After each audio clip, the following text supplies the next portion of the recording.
नमस्कार, अनंत ज्ञान में एक बार फिर से आपका स्वागत है। आप सभी जानते हैं कि आज विश्व टीबी दिवस मनाया जा रहा है। उसी बीच हमारे साथ जुड़ चुके हैं डॉक्टर राजेश चांदना। तो आइए करते हैं इनसे कुछ महत्वपूर्ण विषय पर बातचीत। सर, अनंत ज्ञान में आपका स्वागत है। आज जो है विश्व टीबी दिवस मनाया जा रहा है, क्या कहना चाहते हैं? आज विश्व टीबी दिवस मतलब 24 मार्च हर साल मनाया जाता है।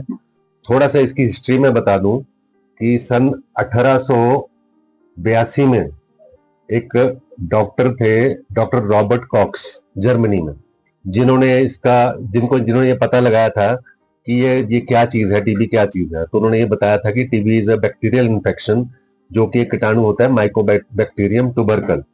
पर हैरानी की बात यह है कि 142 साल से हमें पता है कि टीबी किस कीटाणु से होता है।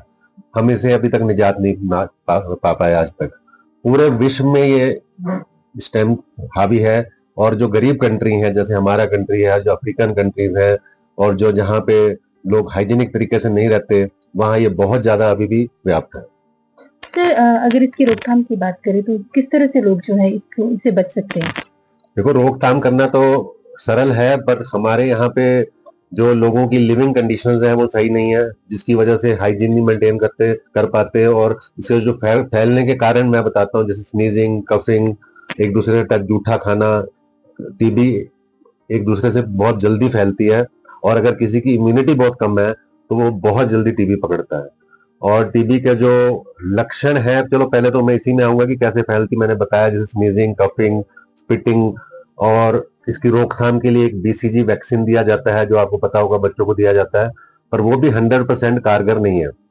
और होती कैसे है, किन कारणों से होती है, जैसे टबैको यूज हो गया, और मेल नरिशमेंट, जो बच्चे हैं जो जिनको नरिशमेंट ढंग से नहीं मिलती, जिनकी डाइट में प्रोटीन की कमी होती है, या जिनको डायबिटीज है, या जिनकी इम्यूनिटी कम है, जैसे कोई एचआईवी का पेशेंट है या एड्स का पेशेंट है, उसको भी टीबी होने के चांसेस ज्यादा होते हैं। और हमारे यहाँ पे हिमाचल में भी काफी ज्यादा टीबी है, पर पिछले 2 साल में आंकड़े कुछ कम हुए हैं, क्योंकि जो हमारे इसमें जो वर्ल्ड हेल्थ ऑर्गेनाइजेशन है, और भी संस्थाएं हैं जो इस पे जोरों पे काम कर रही हैं, जिसको बोलते हैं डॉट्स प्रोग्राम। तो वो हिमाचल में भी बहुत अच्छा चल रहा है, और करीब 2 सालों में 17% के आसपास हमारे यहाँ भी टीबी का थोड़ा सा रोगियों की संख्या में कमी आई। पर फिर भी अभी लड़ाई बहुत लंबी है, तो टीबी से निजात पाना इतना आसान अभी नहीं दिख रहा है। सर, अगर हम बात करें तो अगर किसी व्यक्ति को टीबी है और उसके साथ वाला व्यक्ति भी बिल्कुल सुरक्षित है, तो उसे किस तरह से अपना बचाव करना? देखो, हम तो ये सलाह देते हैं कि अगर आपके घर में कोई टीबी का मरीज है तो उसको आप आइसोलेशन में रखें। उसको खासकर मास्क लगा के रखना चाहिए, और घर के पूरे परिवार को भी मास्क लगा के रखना चाहिए। अच्छा, जूठा खाने से बचना चाहिए। और ऐसा नहीं है कि बीमारी इतनी कंटेजियस है कि किसी हेल्दी आदमी को एकदम हो जाएगी। देखो, मैं भी तो डॉक्टर हूँ, मेरे पास पता नहीं कितने मरीज टीबी के मेरे आगे से होकर गुजरे होंगे, और शायद मैंने प्रोटेक्शन का भी ध्यान नहीं रखा होगा, क्योंकि करीब 32 साल हो गए हैं मुझे मरीज देखते हुए, तो टीबी के भी मरीज आए होंगे। तो मैं ये कहता हूँ, अगर आदमी के अंदर इम्यूनिटी है तो उसको इतनी जल्दी ये बीमारी नहीं पकड़ेगी। पर अगर आदमी कमजोर है, मेल नरिश्ड है, और उसको अंदर से बीमारी है, जैसे मैंने आपको पहले भी बताया, तो उसको टीबी होने के चांसेस ज्यादा है। सर, किस तरह से पता लगेगा कि जो परिवार में कई बार होता है कि पेशेंट है और उसे टीबी हो गया, तो किस तरह से लक्षण पता लगेगा? देखो, लक्षण में इसमें सबसे पहला एक लक्षण आता है सडन वेट लॉस, मतलब किसी का वजन एकदम कमजोरी महसूस होना, वेट लॉस होना। अच्छा, कईयों को शरीर में गिल्टी गांठ, जैसे गले में, काच बगल में कहीं भी कोई गांठ है, गिल्टी बनना। खांसी अगर 10 दिन से ज्यादा है तो आदमी को अपनी स्क्रीनिंग करा लेनी चाहिए। खांसी तो एक मुख्य लक्षण है ही है। अच्छा, फिर खांसी में खून आना, ये भी एक लक्षण है। फिर भूख मर जाना, शाम के टाइम फीवर आना, नाइट स्वेट्स होना, मतलब इसके काफी सारे ब्रॉड से लक्षण है। पर डायग्नोज करने के लिए तो हमें एक्सरे है, या फिर बलगम की जांच है, जिसको बोलते हैं स्पुटम फॉर एएफडी, जिसमें एसिड फास्ट बेसिल है, जिससे ये पता लगता है ये कीटाणु है या नहीं है। और भी कुछ टेस्ट होते हैं, जैसे मॉन्टू टेस्ट है। मतलब हम डिटेल में जाएं तो बहुत कुछ है करने के लिए, पर आज के हमारा जो हिमाचल या पूरे देश की जनता जागरूक नहीं है। तो इसके साथ अगर खान पान की बात करें तो किस तरह का इसमें खान पीना? देखो, एक तो मैं बताना चाहूंगा कि अगर टीबी का कोई रोगी है तो उसको किस तरह का खान पान लेना चाहिए।